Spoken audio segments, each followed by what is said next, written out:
Bet Aderech, Casa del Camino, presenta en esta conferencia a Rab Mijael Ávila.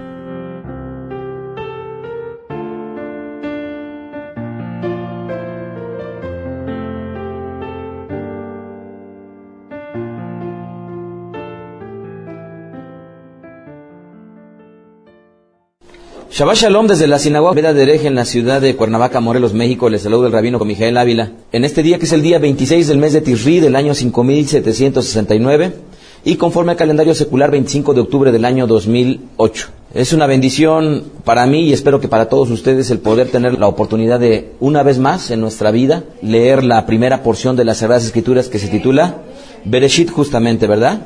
Bereshit. Casi todas las porciones de las Perashot, de las porciones semanales, inician con la primera letra del pasuk. Sin embargo, no es siempre. Hay que considerarlo, es casi siempre. Entonces, en este caso, la porción escritural de Génesis capítulo 1, verso 1, comienza Bereshit bara Elohim. Y así se llama la Perashá, Bereshit. Pero no en todos los casos comenzaría el nombre de la Perashá con la primera palabra o las primeras palabras de la Perashá en cuestión que estemos nosotros leyendo.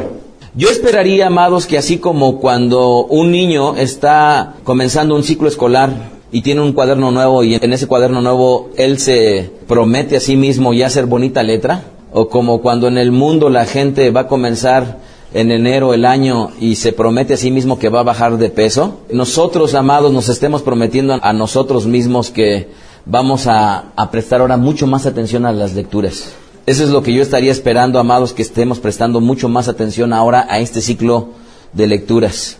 ¿Por qué? Porque comenzamos en esta ocasión una enseñanza básica una vez más. Esta enseñanza, como ustedes saben, tiene su sustento en dos porciones. La primera de ellas, la que se lee semana a semana, que es la Perashá Shavua, correspondiente a los primeros 5 libros de la Torá.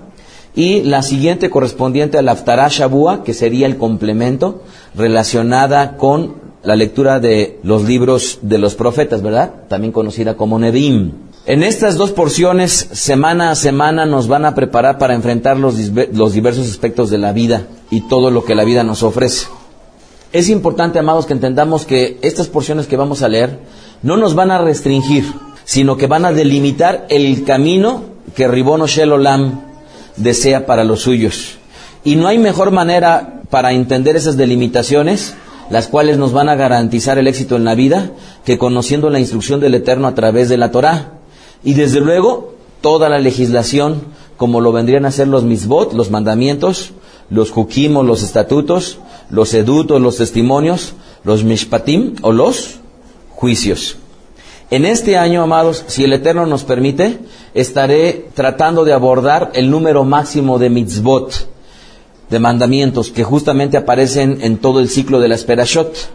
Y como ustedes saben, han sido compiladas por los Jajamim, estas mitzvot, y dan un total de ¿cuántas mitzvot? 613. Y en esta ocasión, en esta Perashá de título Bereshit, solamente aparece una mitzvah, la primer mitzvah, y que es la primer mitzvah también positiva, y que es el procrear. Y ese va a ser justamente el tema. Primer mitzvah positiva, la procreación. En cada porción semanal, amados, iremos leyendo conforme al orden de la aparición de las mitzvot, en orden cronológico como aparecen en estos primeros 5 libros. Curiosamente, amados, las 613 mitzvot, y eso lo deben de entender, solamente se encuentran en el Humash, en la Torá, o también conocida como el Pentateuco. No hay otra mitzvah que se encuentre fuera de ellas. Por ello es que es importantísimo considerar que el Eterno ha permitido que a través de la gran herencia de nuestro pueblo, leamos una porción de las Sagradas Escrituras que viene a ser importantísima para cada uno de nosotros. Y yo les quisiera preguntar, ¿alguna vez han visto ustedes un libro que se lea en el kinder, después se lea en tercero de kinder, y después se lea en primero de primaria, y después en tercero de primaria, y después en cuarto de primaria, y después en sexto de primaria, y después en primero de secundaria, y después en segundo de secundaria, y después en tercero de preparatoria? ¿Alguna vez ustedes han visto o conocido algún libro que tenga esta característica, que se lea en todos los ciclos académicos de la vida? No, ¿verdad? Pero es curioso, amados, Dependiendo del tiempo que tengamos cada uno de nosotros de conocer al Eterno, no importa si uno ya es rabino o si no lo es, no importa si uno es sharet o no lo es, no importa si uno está comenzando y es menor de edad de bar mitzvah, no importa, amados, este libro, a diferencia de cualquier literatura académica, la leeremos a lo largo de toda nuestra vida. Entonces, este es un libro para leerse mientras estamos en el kinder, en la primaria, en la secundaria, en la preparatoria, en la universidad, en cualquier época de nuestra vida, amados. Va a ser un libro que de continuo vamos a estar leyendo. Y lo único que demuestra el hecho de leerlo de continuo es la importancia que tiene estas Sagradas Escrituras.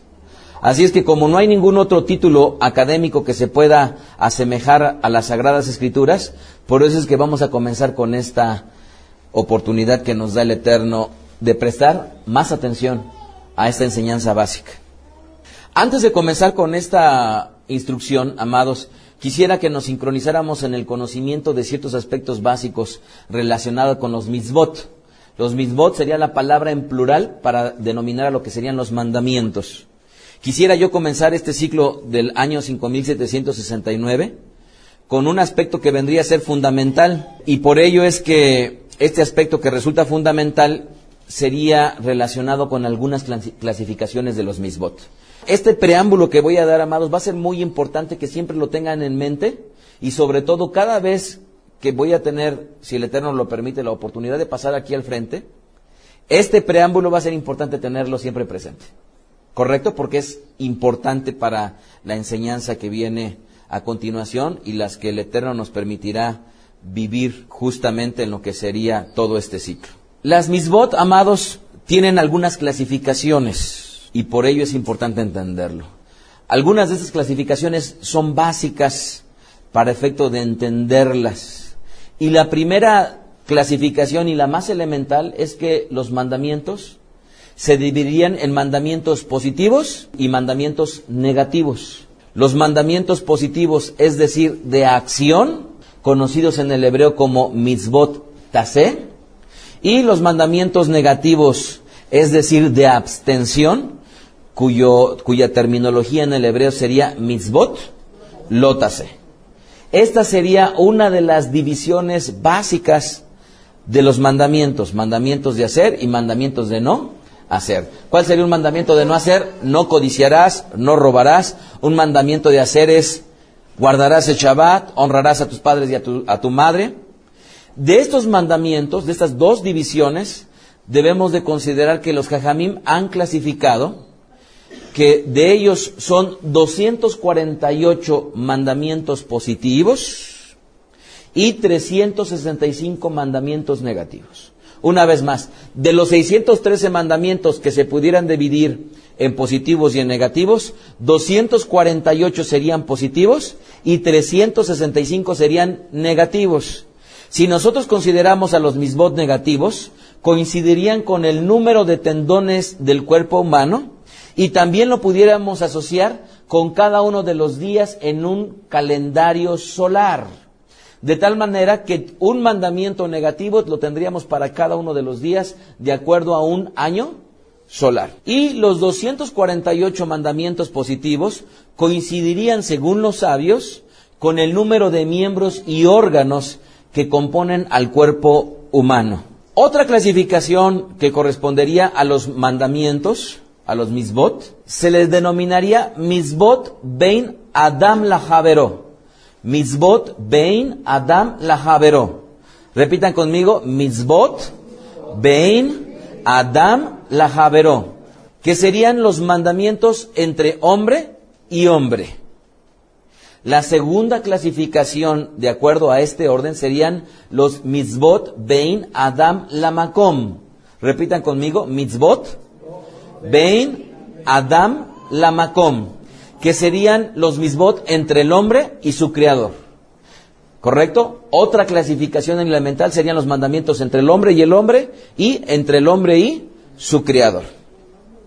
Adicionalmente a estas dos clasificaciones importantes, amados, también debemos de considerar que hay otras formas en las cuales se clasifican dependiendo los diversos aspectos de la vida que tocan estos mandamientos.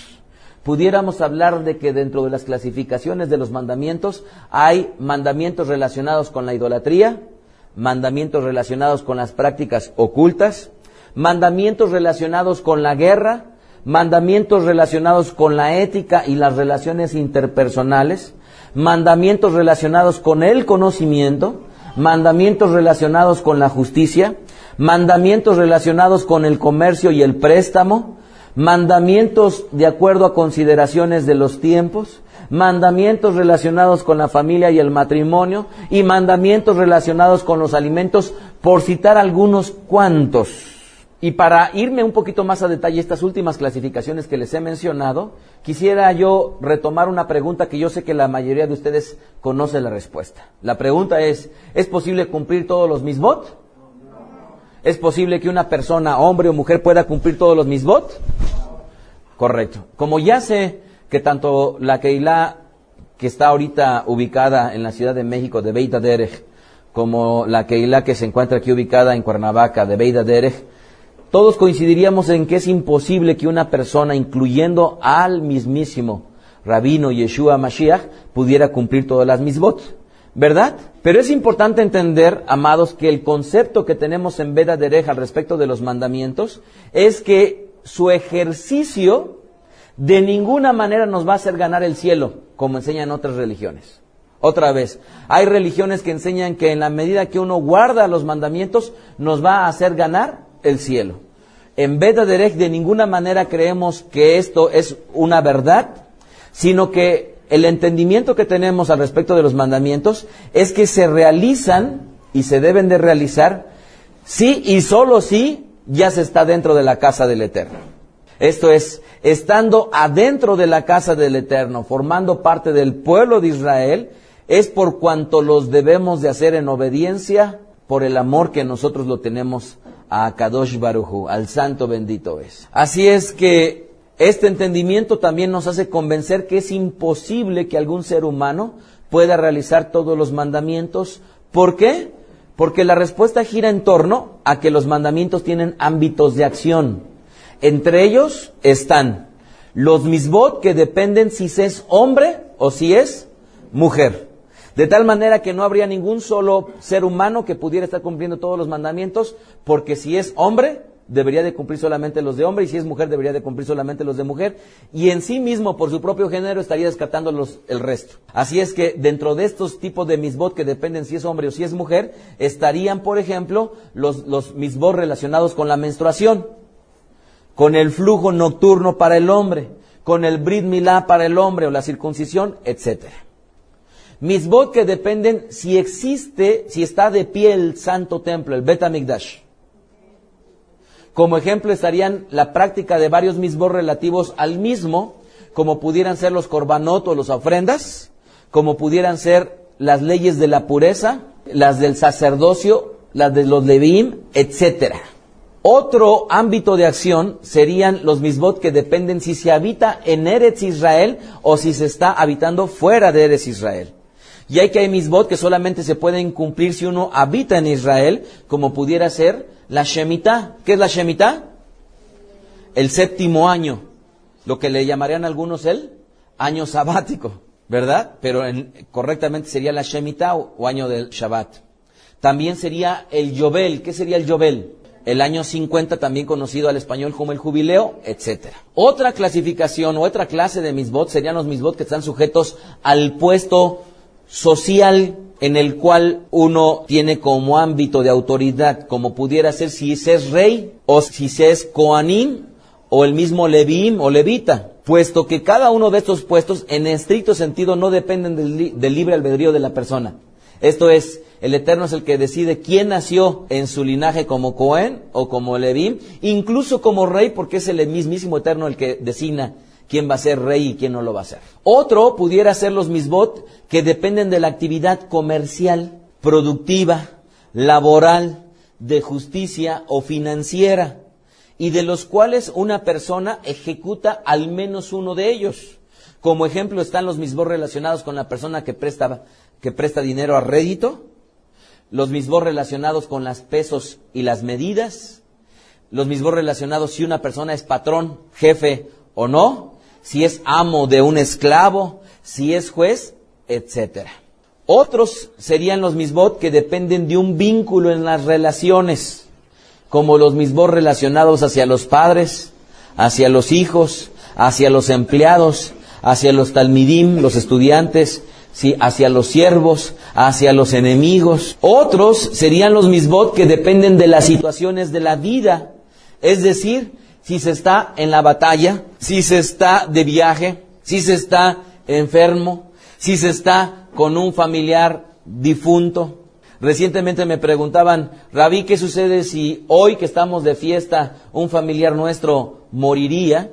La parte más observante del judaísmo enseñaría que se dejaría todo en manos de Goim, la atención de un ser querido si hubiera muerto en un día de fiesta. Mitzvot que están determinados por el tiempo, como podrían ser las festividades, las hagim, o ciertas ofrendas que dependerían del tiempo, las plegarias, etcétera. Otra clase serían los mitzvot que dependen si se está comunitariamente o si está como individuo, que también la escritura estaría determinando cuál sería la forma en cómo se desenvolvería un individuo como solo o a nivel comunitario. Pero es importante entender, amados, que de los 613 mitzvot que engloban todo lo anterior que he mencionado y más, hoy, amados, con enorme tristeza, debemos de considerar que aunque viviéramos en Eretz Israel, pero por cuanto no está el Santo Templo, nos vemos imposibilitados comunitariamente como pueblo de ejercitar a plenitud los 613 mandamientos. Hoy es imposible como pueblo ejecutar los 613 mitzvot. ¿Por qué? Según Rabí Aarón Aleví, que vivió en la Edad Media, citó que los mitzvot que se podrían cumplir hoy en día solamente serían, apréndanselo bien, 369 mitzvot. Solamente. Si una persona considerara este tiempo y estuviera contabilizando cuántos mitzvot se pudieran llevar a cabo de los 613, solamente 369 mitzvot. Por otro lado, el rabino Israel Meir de Radin, conocido popularmente con el nombre de Hofetz Haim, identificó que para los que viven fuera de Israel, esto es, nosotros, los que vivimos en el exilio, también conocido como ¿qué? En el Galut, solamente estaríamos en posibilidad de cumplir algunos de los 271 mitzvot disponibles, de los cuales 77 mitzvot serían positivos y 194 mitzvot serían negativos. Otra vez, de los 613, porque a mí me ha tocado escuchar conferencias de líderes religiosos diferentes al judaísmo, que estando en grandes congresos se burlan de los 613 mandamientos, cuando lo que hacen es que se están burlando del mismísimo Eterno que fue el que los impuso. Pero de esos 613 mandamientos es una tristeza que como pueblo ni siquiera podamos cumplirlos. Por ello es que roguemos que venga Mashiach ya. Porque cuando venga Mashiach, amados, estaremos en posibilidad de vivir a plenitud los 613 mitzvot. Mientras tanto, solamente estaríamos en posibilidad de vivir 369 mitzvot si viviéramos en Eretz Israel, y para los que vivimos fuera, 271 mandamientos. Así es que menos de la mitad de los mandamientos estamos en posibilidad, algunos de ellos, de cumplirlos. Considerando todo esto y teniéndolo en mente para todo este ciclo 5769, amados, si el Eterno me permite la vida de que yo les pueda compartir, quisiera comenzar con este primer tema, que sería el hombre y la primer mitzvah. El hombre y la primer mitzvah. Bereshit capítulo 1, versículo 1 al capítulo 2, versículo 3, estaríamos nosotros considerando lo que sería la primera alía, la cual narra los 7 días de la creación, ¿verdad? Y que mucha gente solamente se basa en los capítulos, cuando hay que considerar, obviamente, que nuestro pueblo, de una manera sabia, muchas veces las aliot tienen una relación estrecha con un tema en específico. Dice Bereshit capítulo 1, versículo 24, luego dijo el Eterno, produzcan la tierra seres vivientes según su género, bestias y serpientes y animales de la tierra según su especie. Y fue así, verso 25 de Bereshit 1. E hizo el Eterno animales de la tierra según su género, y ganado según su género, y todo animal que se arrastra a la tierra según su especie, y vio el Eterno que era bueno.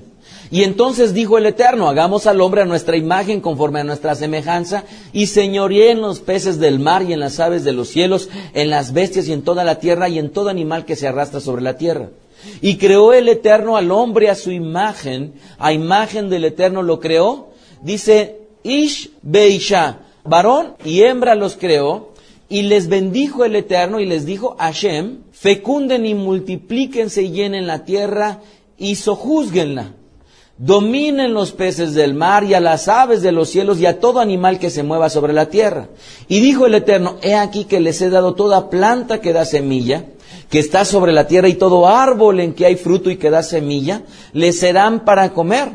Y a toda bestia de la tierra, y a todas las aves de los cielos, y a todo lo que se arrastra sobre la tierra, en que hay vida, toda planta verde, les será para comer. Y fue así. Y vio el Eterno todo lo que había hecho, y he aquí que era bueno en gran manera, y fue la tarde y la mañana del día sexto.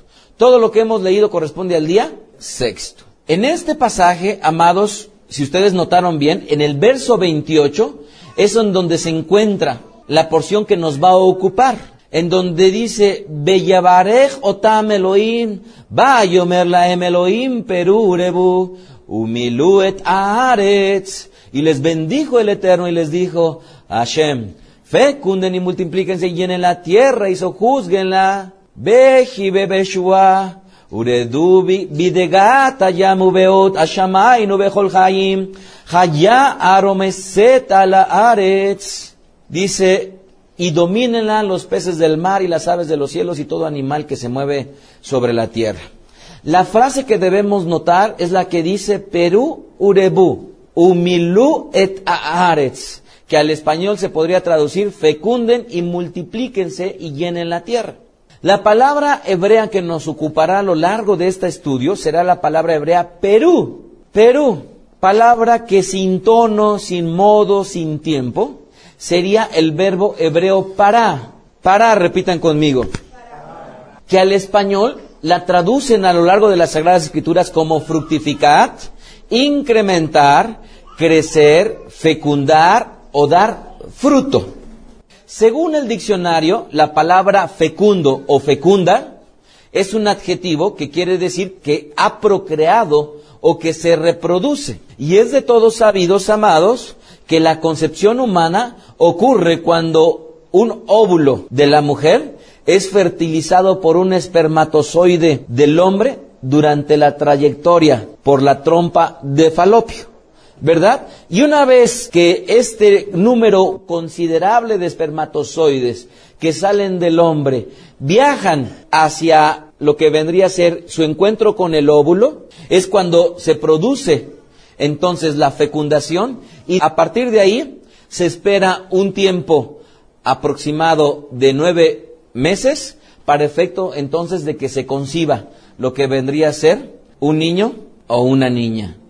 En las Sagradas Escrituras, así como en la tradición judía, amados, noten bien esto, en las Sagradas Escrituras, así como en la tradición judía, existe la obligación de la procreación. Yo recuerdo hace algunos años, cuando estando aquí en Cuernavaca, se había descompuesto una batería y le pedí en aquel entonces a un matrimonio, que el día de hoy no sé si esté presente allá en la Ciudad de México, que me dieran un ray. Me subí con la batería a su coche y me llevaron a una tienda departamental de nombre Sam's, y que qué importa si aquí no decimos Gol porque la publicidad no cuesta. Y me llevaron justamente, y estando sentado en el asiento posterior del coche, me lanzaron una pregunta. Rabí, ¿estaría bien que nosotros, estando recién casados, decidamos nunca más tener hijos? Y esta charla duró escasos 5 minutos de que llegamos y 5 minutos de regreso, y a la postre, lo que conllevó de esta charla, tuvimos un Brit Milá aquí. Y el día de hoy, allá en la Ciudad de México, tenemos a un chiquito que está camine y camine, hablando y dándonos alegría a todos. De tal manera, amados, que debemos de entender que es una obligación la procreación. ¿Por qué? Porque es una mitzvah, ¿verdad? Y de hecho, de esta mitzvah es como dependerá el cumplimiento de todas las demás.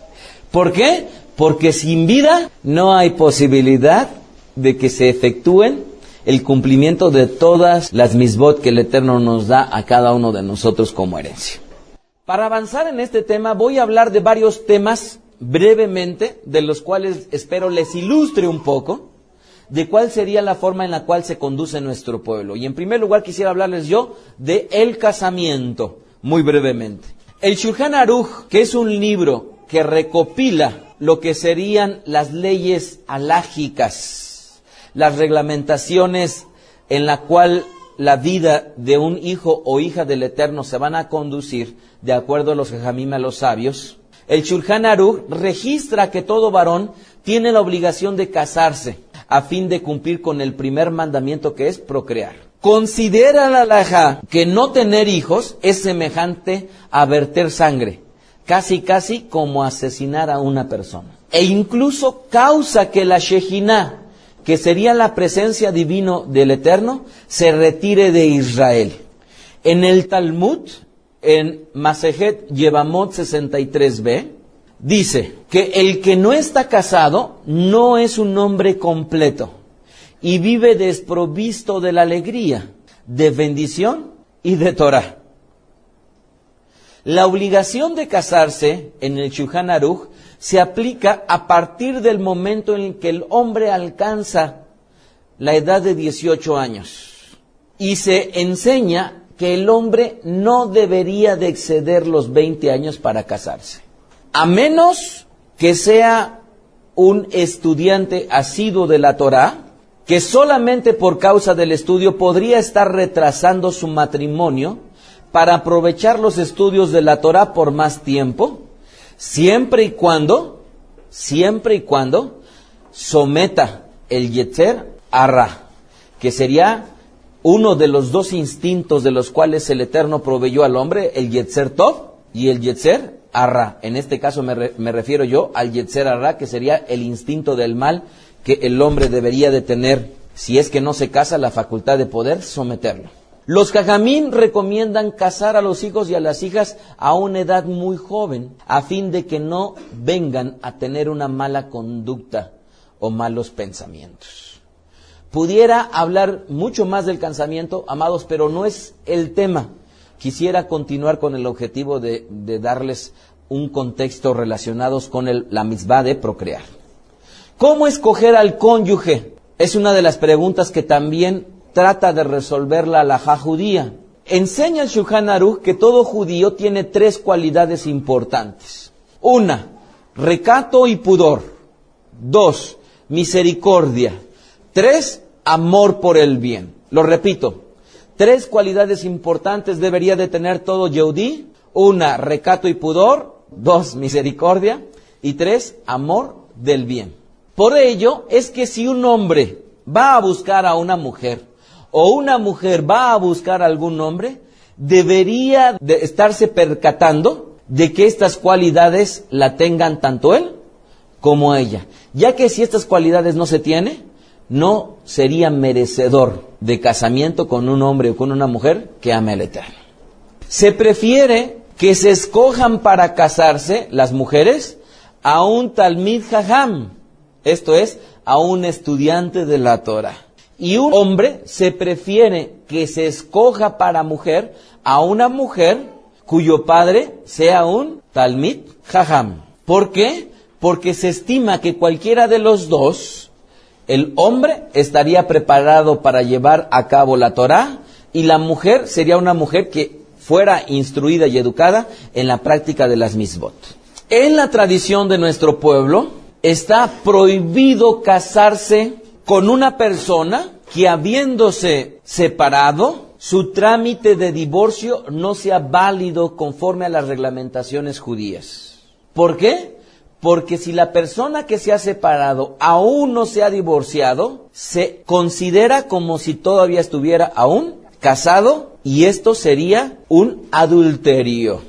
Conforme a la Torá y a la tradición de nuestro pueblo, al único que le es prohibido casarse con una divorciada sería a un Cohen. No es válido casarse con un gentil, cuyo propósito del gentil es buscar la conversión, simple y sencillamente por un motivo ulterior de casarse. La conversión al judaísmo solamente será válida si se tiene una convicción verdadera de amar al Eterno y nunca una segunda intención de casarse. En todo el mundo, la mayoría de personas en la actualidad que están sujetas a una conversión tristemente es por cuanto tienen el motivo de casarse con un hombre o mujer Yehudim. Si el deseo genuino de la persona conversa es por amar al Eterno y no por ningún otro fin, entonces es válido que un hombre o que una mujer se case con un converso, pero el único que le es prohibido es al Cohen nuevamente. Tercer tema, las relaciones sexuales y la halajá. El Shulchan Aruch, amados, enseña que las relaciones sexuales entre el hombre y la mujer solo serán permitidos bajo el marco del matrimonio y conforme a las leyes de la pureza familiar. Debemos de entender, amados, que para que se efectúen las relaciones íntimas, las reglamentaciones de la pureza solamente las llevan a cabo una mujer que ama al Eterno y por lo tanto es la única considerada como pura para tener una relación íntima, pero solamente con su marido.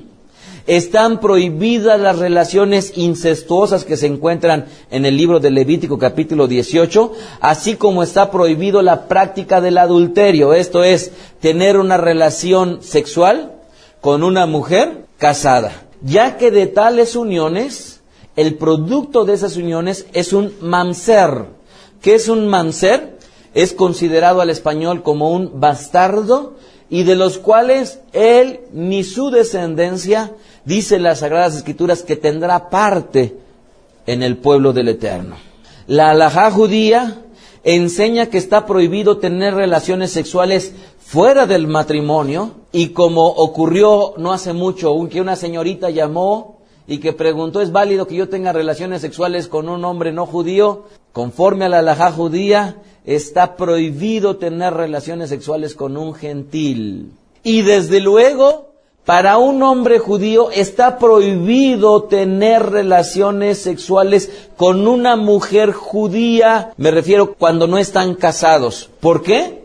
Deben de considerar varones jóvenes que toda mujer judía no casada está en estado de nidá. ¿Por qué? Porque la mujer no casada judía la hace estar en estado de nidá porque la menstruación que tiene mes con mes y el hecho de que no cumpla con la tará amishpaha, que sería las reglamentaciones de pureza del hogar, como no está ella apta ni lista para tener relaciones íntimas, el hombre que tenga relaciones sexuales con una mujer judía sería como tener relaciones con una mujer menstruando. Es importante considerar que toda mujer tiene el deber de casarse y de procrear hijos. Escuchen bien esto. Es importante considerar que toda mujer tiene el deber de casarse y procrear hijos, pero la mitzvah de la procreación, amados, conforme a la halajá, es del hombre. Esto es bueno que la mujer busque tener hijos, pero la mitzvah de la procreación solamente es del hombre. ¿Por qué? Es debido a que esta mitzvah solamente es obligatoria para el hombre. Es por ello que es el hombre quien tiene la obligación de buscar unirse a una mujer. Algunos de los comentaristas dicen que no podría habérsele dado como obligación a la mujer esta mitzvah, cuyo cumplimiento pudiera poner en peligro su vida, ya que el parto implicaría un cierto riesgo para la madre, y las mitzvot fueron dadas para la vida y no para la muerte. Por lo anterior, una mujer no está en obligación, si fuera estéril, de someterse a una intervención quirúrgica para tal efecto, aunque desde luego puede someterse voluntariamente a diversos tratamientos que le faciliten la concepción, Pero ojo, no por ello, no estaría por ello considerado como, entre comillas, una obligación religiosa someterse para ella a una operación o a una fertilización in vitro. ¿Me he explicado? Otro tema importante. ¿Cuándo se cumple la mitzvah? Los dos rabinos hegemónicos cuya enseñanza dan sustento al judaísmo contemporáneo, y me refiero a Hillel y Shammai, dividen sus opiniones. Rabí Hillel enseña que teniendo hijo e hija, se ha cumplido con la mitzvah. Rabí Shammai enseña que aún teniendo dos hijos del mismo sexo, se cumple con la mitzvah. Notemos, amados, que en ningún caso se habla de un solo hijo. ¿Por qué? Porque la mitzvah es ser fecundo y multiplicarse. De tal manera que la multiplicación nunca llegaría con uno. El Shulchan Aruch y la halajá de nuestro pueblo registra que se cumple la mitzvah. Ojo, estoy ya añadiendo a esto de Hillel y Shammai. El Shulchan Aruch registra que se cumple la mitzvah cuando se ha engendrado un hijo y una hija, a condición de que el hijo pueda engendrar a su vez y que la hija no sea estéril. Si el hijo y la hija murieron, pero cada uno dejó un niño o una niña, cumplió con el deber de procrear. Pero si uno de ellos, de los hijos, murió y no engendró, aun si el otro dejó un hijo o una hija, no se cumplió con el deber de procrear. ¿Me expliqué? Entonces, conforme a la halajá, se debe de esperar a que teniendo dos hijos, un hijo varón y una hija mujer, el hijo procree y la hija no sea estéril. Y si ambos hubieran muerto sin haber dejado descendencia, entonces no se cumple la misma. Si ya se cumplió, esto deben, por favor, sobre todo aquellos varones ya casados, si ya se cumplió el deber de procrear, no se tiene por ello que abstenerse de seguir engendrando hijos. Siguiente tema, la fecundación no es el único objetivo del matrimonio. Algunas personas, leyendo lo anterior que he escrito, podrían concluir que la procreación es el único fin del matrimonio, como lo enseñan otras religiones. Pero si consideramos que la obligación está puesta en el hombre, nos quedaría claro que no es el único fin, sino que la unión matrimonial abarca una unidad y complemento para todas las áreas de la vida, incluidas el amor y la sexualidad, ya que son ellas fundamentales para la vida de todo ser humano. Las normas halágicas no solo rigen y guían la realización del contrato legal, es decir, la ketubá, sino que establecen también las pautas para la vida de la pareja, comenzando por los compromisos mutuos y terminando por el detalle de la sexualidad. Basta recordar las tres principales responsabilidades que debe de tener todo varón casado: proveer para el sustento de su casa, proveer para el vestido de su casa y desde luego proveer el deber conyugal, el placer conyugal. Es un derecho que tiene la mujer judía de que el hombre tiene que proveerle un placer sexual a su mujer. Es una obligación. Si dentro de los hombres que están aquí, tiene un año que no le compra un vestido, unos zapatos, tiene meses que no le da un placer conyugal a su esposa, y puede decir: sí, yo sí le doy para que coma, pero los otros dos no está proveyendo, quiero decirle que está reprobado. Y no lo digo yo, sino lo dice el Eterno. Porque de 3 puntos, si nada más está proveyendo uno, ni siquiera alcanza 5 de calificación. Alcanzaría un 3 de calificación. Así es que con un 3 aquí, ni en Israel, se aprobaría una materia. Así es que los hombres, por favor, les pido que se pongan a cuentas con sus principales responsabilidades. Los jajamim, los sabios, establecen que el hombre debe de tomar mujer. Escuchen bien esto. Imaginémonos que un hombre ya partió su esposa. Los jajamim establecen que el hombre debe de tomar mujer aún si ya ha cumplido con la mitzvah de la fecundación. ¿Me he explicado? Yevamot 61b. Y esto está ratificado por el Shulchan Aruch, que cita lo siguiente. Si tiene hijos, un varón puede descuidar la obligación de fructificar y multiplicarse, pero nunca puede descuidar la de vivir con una mujer. El rabino Nachman en el Talmud declaró lo que dijo Shmuel: ni aun el que tiene muchos hijos puede estar sin mujer, porque se ha dicho, no es bueno que el hombre esté solo. Bereshit capítulo 2, versículo 18. Hasbe Shalom, el Eterno nunca se lleve a mi esposa antes que a mí. Pero ella siempre ha estado consciente en que si el Eterno, Hasbe Shalom, se la llevara antes, sería definitivo que para el hombre nunca sería deseable que estuviera solo. Para entender todo lo anterior, deberíamos regresarnos a la explicación de la creación del hombre, que por cuanto es un tema que es muy abordado, y bastaría leer todas las perashot que hay ahorita en la red, y que desde luego es un tema que es digno de profundizar, pero requeriría mucho tiempo, solo quisiera aclarar el hecho de que en el judaísmo se entiende que cuando el hombre fue creado, fue el hombre creado al frente como Adán, y la mujer literalmente pegado detrás de él.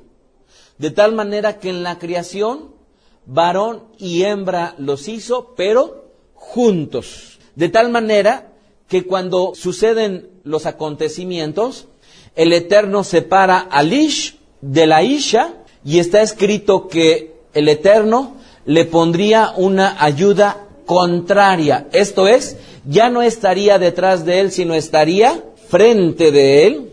Y también habría que discutir todas las diversas opiniones de los jajamim, hablando de la costilla, hablando del lado, desde luego en el cual fue extraída en lugar de atrás, porque son varias opiniones. Sin embargo, entonces, la mujer estaría siempre como una ayuda contraria a él, o opuesta a él, o complementaria a él. De tal manera, amados, que debemos de conceptualizar que el hombre en sí mismo nunca estará completo. Siempre le faltará su mujer. Y la mujer nunca estará completa, siempre le faltará un hombre. Se enseña en la halajá que es así como se puede desenvolver a plenitud el hombre y la mujer, porque son complementarios el uno al otro. Si el hombre ya no fuera capaz de engendrar, siempre sería preferible casarse con una mujer también que ya no pueda tener hijos. ¿Lo escucharon bien? Si un hombre ya no fuera capaz de engendrar, lo preferible y lo deseable sería que también se casara con una mujer que tampoco pudiera engendrar hijos. Habiendo dado como preámbulo esto, y en el entendimiento de que la mitzvah es para el hombre, y por ello se pudieran quedar tranquilas las mujeres, cuando en el mundo una y otra vez las madres les dicen, pues si no te casaste, hijita, pues cuando menos échate un volado y ten un hijo. Eso no aplica en el judaísmo. No aplica en el judaísmo. ¿Por qué? Porque la mitzvah es para los hombres y la mujer, Hasbe Shalom, aunque no pudiera tener hijos, de todos modos no está incumpliendo absolutamente nada de las Sagradas Escrituras. Con esto en mente, amados, quisiera compartirles algunos aspectos ya directo con esta palabra para, que en el hebreo leímos Perú, la primer mitzvah y el eterno. Ribono Shel Olam, el creador de todo lo que existe, bendeciría a aquellos hombres que guardaban su voluntad. ¿Y saben cómo sería la bendición que les otorgaría? A partir de evidenciar lo que justamente hemos leído, la fecundidad. Veamos varios ejemplos desde el libro de Génesis. Primer ejemplo, Noaj y sus hijos. Desde el principio de los tiempos, Noaj, conocido al español como Noé, se distinguió como un varón temeroso del Eterno, hallando gracia delante de él y encontrando la bendición de la fecundidad de parte del Eterno. Bereshit 9:1 dice, entonces el Eterno bendijo a Noaj y a sus hijos y les dijo, sean fecundos, multiplíquense y llenen la tierra. Notemos que todo hombre que es temeroso del Eterno podría, al igual que Noaj, encontrar siempre la bendición del Eterno de ser fecundo. Otro buen ejemplo son todos los patriarcas, Aboteinu, Abraham Avinu, primer ejemplo. Nuestro padre Abraham, un varón que igualmente sirvió al Eterno con todo su corazón, previo a la entrega de la Torá, recibiría también esta bendición. Bereshit 17:5 dice, y no se llamará más tu nombre Abraham, sino que será tu nombre Abraham, porque te he puesto por padre de muchedumbre de gentes, y te multiplicaré en gran manera y haré naciones de ti, y reyes saldrán de ti.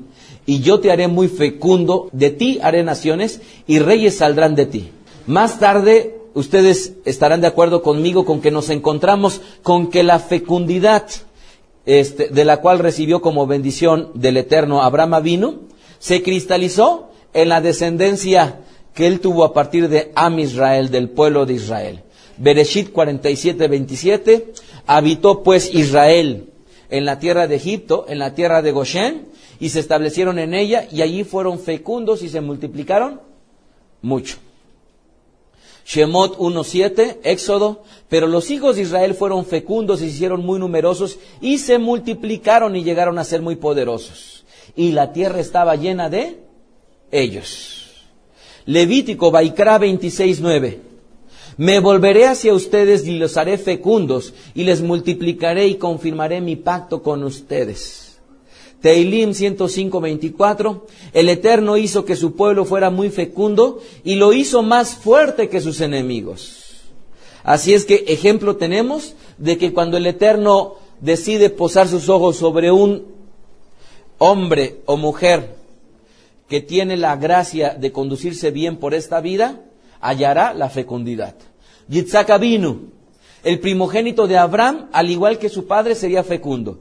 Bereshit 26:22, se alejó de allí y abrió otro pozo, y no contendieron por él, y él llamó su nombre Rehobot, diciendo, porque ahora el Eterno nos ha hecho ensanchar, y seremos fecundo en la tierra. Jacob Avinu, y ya con este abarcamos a los tres Abot, a los tres patriarcas. Jacob Avinu, el tercero de los patriarcas de nombre Jacob, al español Jacob, no obstante las vicisitudes que tuvo en la vida, a la postre se sometió a la voluntad de Akadosh Baruj Hu, el santo bendito es, y también recibió la bendición de la fecundidad. Génesis 35:9, apareció otra vez el Eterno a Jacob cuando había vuelto de Padam Aram y le bendijo. Y le dijo a Hashem, tu nombre es Jacob, no se llamará más tu nombre Jacob, sino Israel será tu nombre. Y llamó su nombre Israel. También le dijo el Eterno, yo soy Hashem, el Shaddai, el Todopoderoso, y sé fecundo y multiplícate. De ti procederá una nación y un conjunto de naciones, reyes saldrán de tus lomos. Con estos tres patriarcas, amados, quisiera yo resaltar otros personajes en la historia de nuestro pueblo que también se resaltaron por su fecundidad. Pero notemos esto, fueron fecundos, pero por cuanto fueron hombres que no se despegaron del Eterno. Primer ejemplo, ¿quién se imaginan? David, ¿quién más? Shelomo, ¿quién más?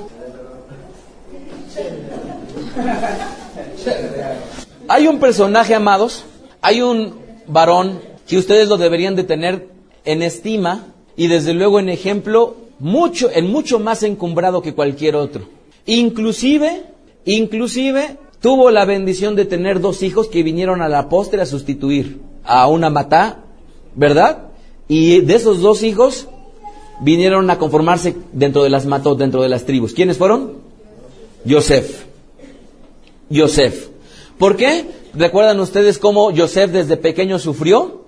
Fue vendido como esclavo por sus propios hermanos, sufrió lo indecible, fue encarcelado y llegó a estar en eminencia. Yosef es importante que lo notemos por cuanto también fue un hombre fecundo. No solo lo sería al tener numerosos hijos, sino que también entonces, como lo he dicho, su descendencia vendría a ser importante en la historia de nuestro pueblo. Y por ello, en Bereshit 49:22 leemos lo siguiente. Yosef es un retoño fructífero. Retoño fructífero junto a un manantial, sus ramas trepan sobre el muro. Que fue la bendición que le dijo ¿quién a quién? Es Bereshit 49. Su padre justamente a Yosef. Noten bien esto. La palabra para, que es la que he empleado yo como Perú en Bereshit, que denota la fecundidad, que es la que estamos estudiando de esta primer mitzvah, es una palabra que es raíz de varias palabras hebreas. Y entre ellas se encuentran, ¿saben quién? El nombre de Efraín. Efraín significa doblemente fructífero. Y su significado se remonta hasta la raíz de Pará. Noten bien esto. Yosef fue un hombre fecundo cuyo hijo le llamó Efraín, que era doblemente fructífero. Bereshit 41:52. Al segundo lo llamó Efraín. Es Efraín con M, con Mem. Porque dijo, el Eterno me ha hecho fecundo en la tierra de mi aflicción. Dicha fecundidad, como ustedes saben, aún hasta la fecha se ve reflejado Shabbat tras Shabbat. Cuando los padres de familia bendecimos a nuestros hijos varones, con el recuerdo de Yosef y de sus hijos, por su sehut, por su mérito, y decimos, Ei simcha Elohim que Efraín, Beje, Manashe, que el Eterno te bendiga como Efraín y como Manashe. ¿Qué bendición, entre otras, está implícita? Que hay en ti fecundidad, que hay en ti una doble fructificación. ¿Se dan cuenta, amados, qué precioso es encontrar esto que nos ofrece la palabra del Eterno? Y no puedo dejar de mencionar que una de las mujeres que más se opone cuando yo comparto y que más reflexiona y que más me dice y que más me refuta es mi esposa. Y una y otra vez me dice, sí, pero Abraham Avinu tuvo un hijo. Sí, pero Jacob tuvo, ¿cuántos hijos? ¿Yitzhak cuántos hijos tuvo? 2 hijos. ¿Verdad? Y solamente lo dejo en honor de la vida de mi esposa, que no puedo dejar de lado lo que una y otra vez ella trata de darme su punto de vista, no obstante lo que comparto y le doy el crédito a la Halajá, le doy el crédito al Shulchan Aruch, le doy el crédito a las Sagradas Escrituras y también le doy el crédito a mi esposa, que me ha sido puesta por ayuda contraria. Siguiente tema, la vid, el olivo, la mujer y el Mashiach. La vid, el olivo, la mujer y el Mashiach. Y cuando yo se lo leí esta porción a mi esposa, me decía, seguramente a muchos hombres machistas no les va a gustar escuchar eso. La vid, el olivo, la mujer y el Mashiach.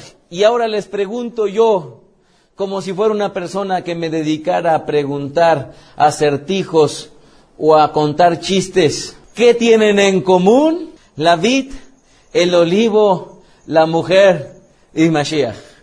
¿Qué tienen en común la vid, el olivo, la mujer y Mashiach? Es que la vid y el olivo son un símbolo de fecundidad. ¿Por qué? Porque vemos los racimos de uvas, ¿verdad? Que no tienen una, sino tienen muchas. Y que al igual que cuando vemos a un árbol de olivo, que tiene infinidad de aceitunas, y que denotan ambos, y que son un símbolo de que algo es fructífero y fecundo, ya tenemos lo que tienen en común la vid y el olivo. Y en la humanidad, la fecundidad se revela y se perpetúa gracias a la mujer. Mujer, olivo y vid tienen en común la fecundidad. Y el Mesías, como rama de vid fructífera de Ishai, y que él mismo vino de una mujer. Así es que Mashiach viene de una rama fructífera de la vid de Ishai, y que tuvo la bendición una mujer de haberlo procreado. Yesaya 32:12. Golpéense el pecho por los campos agradables, por la vid fructífera. Salmo 128:3. Tu mujer serás como una vid que lleva fruto a los lados de tu casa. Tus hijos serán como brotes de olivo alrededor de tu mesa. ¿Ya lo vieron el libro de Teilín cómo los engloba? Yesaya 11:1. Un retoño brotará del tronco de Ishai y un vástago de sus raíces dará fruto. ¿Hablando de quién? de Mashiach. Amados, curiosamente, el lugar en donde nace Rabbi Yeshua Melech HaMashiach, que es Beit Lehem, otro de los nombres con los cuales se le conocía al nombre de Beit Lehem, era Absha.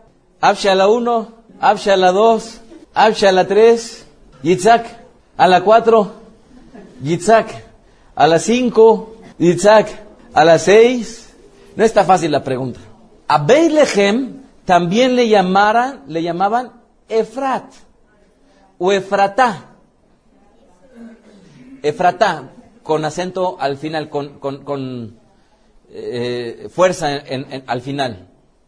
Fíjense bien, Efrat no se parece a la palabra Efraín.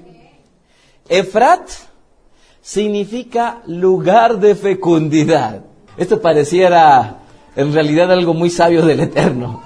La vid, el olivo, la mujer, Mashiach nace en el lugar de fecundidad. Así es que lo único que quiero decirles es que sean ustedes benditos con la verajá dada por Yitzhak a Jacob y que sea cumplida en ustedes. Bereshit 28:3, que el Eterno, El Shaddai, les bendiga a ustedes, les haga fecundos, les multiplique hasta que lleguen a ser multitud de pueblos.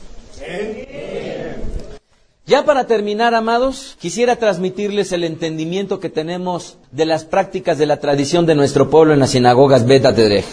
Nosotros, amados, conceptualizamos que la tradición es una enorme fuente pedagógica y efectiva, ya que estimula todos nuestros sentidos. Como ejemplo, lo han escuchado de mi boca, está el tacto cuando la mujer siente el calor de las velas en sus manos, el olfato cuando el olor de las besamín, de las especies, está con nosotros en el Abdalá, la vista a partir de cómo es que la copa de yain, de vino, está rebosante en ella, el oído cuando escuchamos las berajot, el gusto a partir de probar los halot cada Shabbat. Así es que todos nuestros sentidos son estimulados a través de esta rica herencia que es la tradición de nuestro pueblo. Invariablemente, amados, todas estas prácticas de la tradición de nuestro pueblo son un recuerdo de las enseñanzas de las Kitvei HaKodesh, de las Sagradas Escrituras, y desde luego son una enorme y rica herencia de nuestro pueblo. Por ello es que en esta ocasión la palabra para, que es la que hemos venido enseñando, no es la excepción, y en la tradición de nuestro pueblo se emplea. Y le empleamos a menudo, y le empleamos cotidianamente la palabra para. ¿Por qué? Basta recordar cuando llega el Shabbat o alguna fiesta y decimos levantando nuestra copa, Baruch Atah, puntos suspensivos, y terminamos diciendo, Boré Peri Agefen. ¿En dónde se encuentra la palabra para? Peri. Démonos cuenta cómo es que la enseñanza escritural de sed fecundos, aún la tradición de nuestro pueblo nos los enseña al agradecer al Eterno el fruto de la vid, y por ello decimos, bendito eres tú, puntos suspensivos, y terminamos diciendo que creas el fruto de la vid. Y no nada más ahí, sino que en innumerables bendiciones también se encuentra. Basta recordar cuando tomamos una manzana y vamos a comer de ella y decimos, Baruch Atah, puntos suspensivos, Boré Peri Aetz, que creas el fruto del árbol. Por lo anterior, amados, y por muchas cosas más, espero que la fecundidad aún la tengan de continuo en sus labios. Shabbat Shalom. Escuchaste a Rab Mijael Ávila. Para conocer más de sus conferencias, visita la página betadrej.com. Síguenos en las redes sociales, YouTube, Facebook, Twitter. Búscanos como Mijael Ávila. Si deseas adquirir alguna conferencia o estudio particular, escríbenos al correo mijael@betadrej.com. Shalom Alejem.